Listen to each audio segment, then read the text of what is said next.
उपराष्ट्रपति चुनाव में बीजेपी ने एक तमिल सीपी राधाकृष्णन को उम्मीदवार बनाया तो इतना ज्यादा हल्ला नहीं मचा।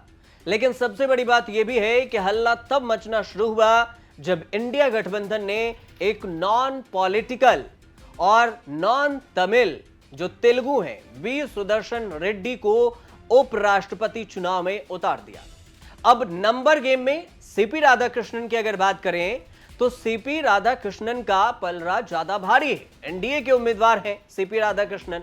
सुदर्शन रेड्डी के मैदान में आने से भारी प्रेशर में आंध्र प्रदेश और तेलंगाना की वो पार्टियां जो विपक्ष के खिलाफ रही है, अब वो भी राजनीति करती रही हैं, वो सब भी साथ नजर आ सकती है। लेकिन इस बात की सिर्फ चर्चा है। इस बात के बड़े आसार माने जा रहे हैं कि हो ना हो तेलुगु तमिल के सवाल पर आंध्र इसके अलावा तेलंगाना के पार्टियों में भी बड़ा भारी उठापटक हो सकती है। अब तेलंगाना के सीएम हैं रेवंत रेड्डी। उनके बयान भी समझना जरूरी है क्योंकि तेलंगाना के सीएम रेवंत रेड्डी इस ऑपरेशन पर काम कर रहे हैं। जगन रेड्डी हैं, उनकी पार्टी वाईएसआरसीपी से रुझान आने भी शुरू हो गए हैं।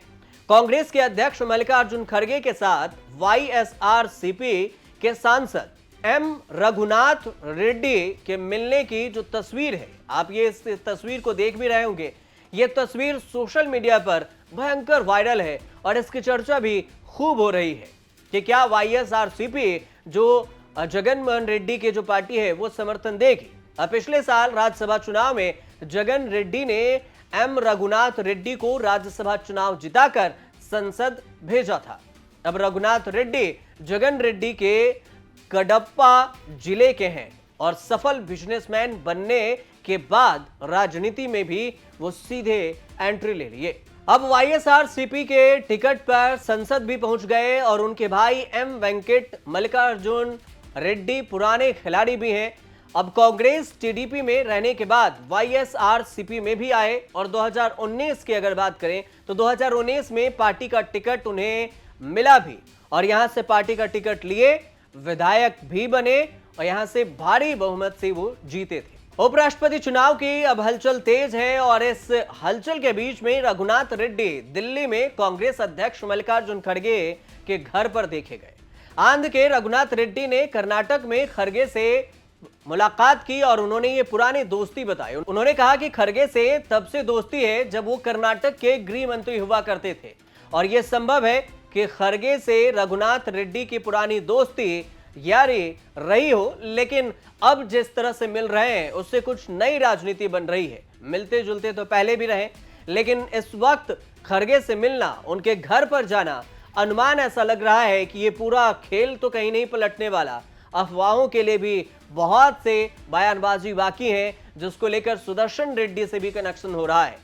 सुप्रीम कोर्ट के जज रहे हैं सुदर्शन रेड्डी, तेलंगाना के रंगारेड्डी जिले से हैं और जब विभाजन नहीं हुआ था तब आंध्र के होते थे और अब तेलंगाना के माने जाते हैं, फिर भी हैं तो तेलुगु के ही और टक्कर भी हो रही है एक तमिल से और ये भी खुद तेलुगु के ही हैं। तो चंद्रबाबू नायडू, पवन कल्याण हो या फिर जगनमोहन रेड्डी हो, केसीआर हो, इस सब को फंसे हुए हैं इसमें कि कैसे एक तेलुगु के खिलाफ जाकर तमिल उम्मीदवार को जिता दें।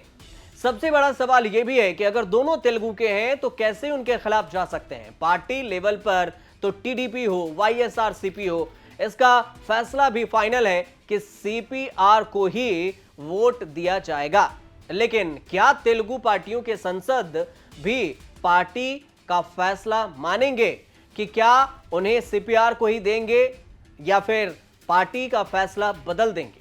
अभी कुछ क्लियर नहीं है कि रघुनाथपुर के रेड्डी का खड़गे से मिलने के पीछे कोई राजनीतिक वजह है या फिर नहीं है। लेकिन रघुनाथ रेड्डी का 5 साल का राज्यसभा कार्यकाल अभी बचा हुआ है। 2030 में 6 साल का कार्यकाल पूरा होगा और जिस आंध्र प्रदेश से आते हैं वहां पर कांग्रेस 0 है, तो किसी को कुछ देने के लिए है अभी नहीं है, लेकिन हो सकता है कि इन फ्यूचर उन्हें कुछ मिल सके। रघुनाथ रेड्डी कांग्रेस में ही क्यों, तो तो इसका अपना फ्यूचर देख रहे हैं। इसके पीछे भी कई वजह तलाशी जा रही है। कहा जा रहा है कि खरगे के घर रघुनाथ रेड्डी के मिलने के जो फोटो है वो ऑफिशियली खींची गई है और सोशल मीडिया पर जानबूझकर डाली गई है ताकि इसकी चर्चा हो सके, ये बताने के लिए कि रेड्डी साहब मिलकर गए हैं मल्लिकार्जुन खरगे से।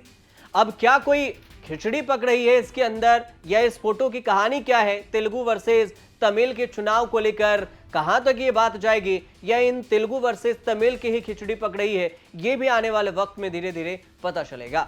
And now we are backing Sudarshan Reddy ji. I'm confident that he will fight an extremely solid election and the nation will see the message that we are intending to deliver. Thank you and congratulations. संसद के दोनों सदनों में आंध्र प्रदेश के 25 और तेलंगाना के 17 सांसद हैं, यानी कि कुल मिलाकर देखें तो 42 संसद की वेबसाइट से यह जानकारी मिलती है और पता चलता है कि दोनों राज्यों से रेड्डी सरनेम वाले लोकसभा में 9 और राज्यसभा में 6 सांसद अभी वर्तमान में हैं। वाईएसआरसीपी के 4 रेड्डी सांसद हैं, वहां राज्यसभा में बीआरएस के 2 सांसद रेड्डी हैं।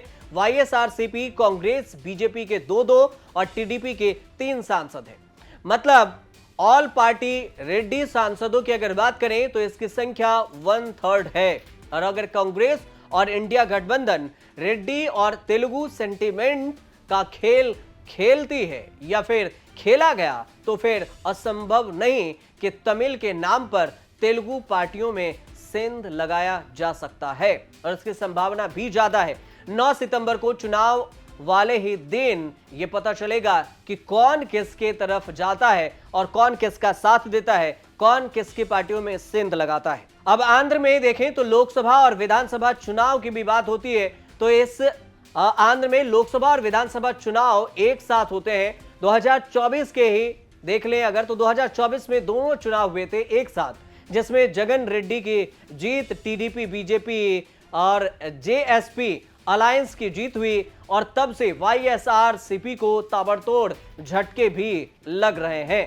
अब एक सांसद हैं मिथुन रेड्डी, उनकी गिरफ्तारी की भी चर्चा हो रही है, क्योंकि राज्यसभा में मोपी देवी वेंकट मन्ना और भारत राम के पाला बदलकर टीडीपी और बीजेपी ज्वाइन कर ली है, और इनके चर्चा है कि इनके ज्वाइन करने से क्या जगन के बेहद ही ये राइट हैंड माने जाते थे, तो इसमें कुछ उलटफेर होगा।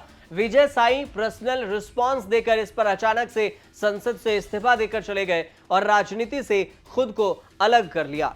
2024 के चुनाव के बाद 4 सांसद जा चुके हैं और वाईएसआरसीपी के पास लोकसभा में 4 सांसद ही हैं। अब राज्यसभा में 11 से घटकर ये सांसद 7 पर रह गए हैं।